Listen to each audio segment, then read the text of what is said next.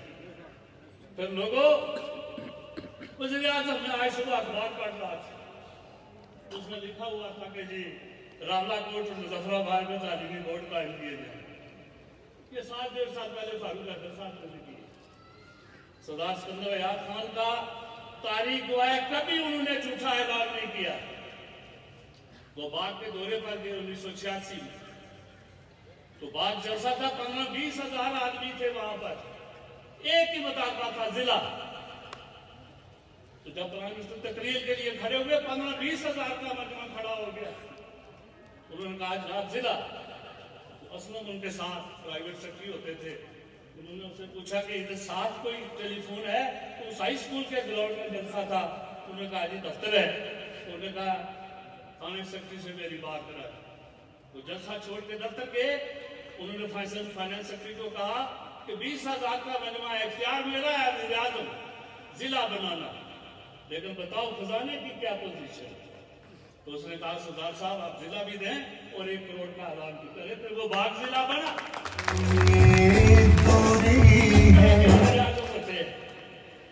اور پھر یہ جہاں تعمیر و ترقی کا ذکر ہوا، پورے آزاد کشمیر کی ساری سب ڈویژن جو ہے کسی جگہ کا فنڈیشن، یہ ماس وائز تحصیل۔ اور پھر لوگوں، یہ جو شخص سامنے ہے جس کی تصویر ہے، یہ شخص سیاست میں اس کا اتنا وزن ویٹ ہے، یہ جب حکومت میں ہوتے تھے تو کم وزن سیاست سے باہر ہوتے تو ان کا زیادہ وزن ہوتا۔ میں فاروق حیدر کے ساتھ، فاروق حیدر صاحب کے ساتھ سٹاف افسروں کے حکم کے مطابق گیا، تو میں جب کسی دفتر میں کسی سیکرٹری کے پاس جاؤں، کہا کہ فاروق حیدر کے ساتھ آپ سٹاف افسر سکندر حیات کی حیثیت سے وہ سب کام جو ہے وہ ہوئے۔ پھر لوگوں انصاف کی بات میں آپ کو بتاتا ہوں، مشکل کام ہے۔ سردار سکندر حیات معزز وزیر، ان کے خلاف ٹریبیونل بنا، چودھری شیخ عزیز الدین سیشن جج تھے اور چودھری ممتاز ٹریفک مجسٹریٹ۔ حیات خان صاحب کا دور، اکرم شاہ صاحب اور حیات خان صاحب نے پریشر ڈالا اور چودھری ممتاز نے سردار سکندر حیات کے متعلق فیصلہ لکھا کہ ان کو 7 سال کے لیے، کہ چونکہ انہوں نے افتخار گیلانی کے والد آصف گیلانی کو دور احساس جاری کیا ہے تو نااہل قرار دیا جائے۔ فیصلہ اختلافی ہوا، سپریم کورٹ میں چلا گیا، سپریم کورٹ سے سردار سکندر حیات خان صاحب بری ہو گئے اور 85 میں انہوں نے الیکشن میں حصہ لیا۔ اتفاق ایسا ہوا، اس وقت 1985 سے 90 تک آزاد کشمیر میں سیشن جج، سب جج، ان کی برتھی اور ان کے پروموشن وزیر اعظم کرتے تھے۔ وہی چودھری ممتاز صاحب، ان کے پروموشن کی فائل سکندر حیات کے پاس چلی گئی۔ لوگوں غور سے سننا یہ میری بات، ایک شخص 7 سال کے لیے ایک آدمی کو سیاست سے باہر نکال رہا ہے، اس کی فائل چلی گئی۔ سردار سکندر حیات صاحب دفتر میں بیٹھے تھے، فائلیں نکلوا رہے تھے، نکل رہی تھی، پولیس پریشی تھے یا راجہ بشیر صاحب، مجھے یاد نہیں۔ تو چودھری عبدالعزیز صاحب آج بھی موجود ہیں، کوٹا والے، اس وقت وزیر قانون، وہ میرے پاس آئے تو کہنے لگے بڑی ضروری بات کرنی ہے اور ابھی اگر وزیر اعظم صاحب سے وقت مل جائے۔ تو میں نے جا کے کہا کہ چودھری عزیز صاحب وزیر قانون بات کرنا چاہتے ہیں، تو انہوں نے کہا کہ بلا لیں۔ چودھری عزیز صاحب نے کہا کہ جناب وہ اس وقت اکرم شاہ حیات خان انہوں مجبور کے تازہ اس کی پروموشن میں فائل آئی نہیں، تو مہربانی کرو۔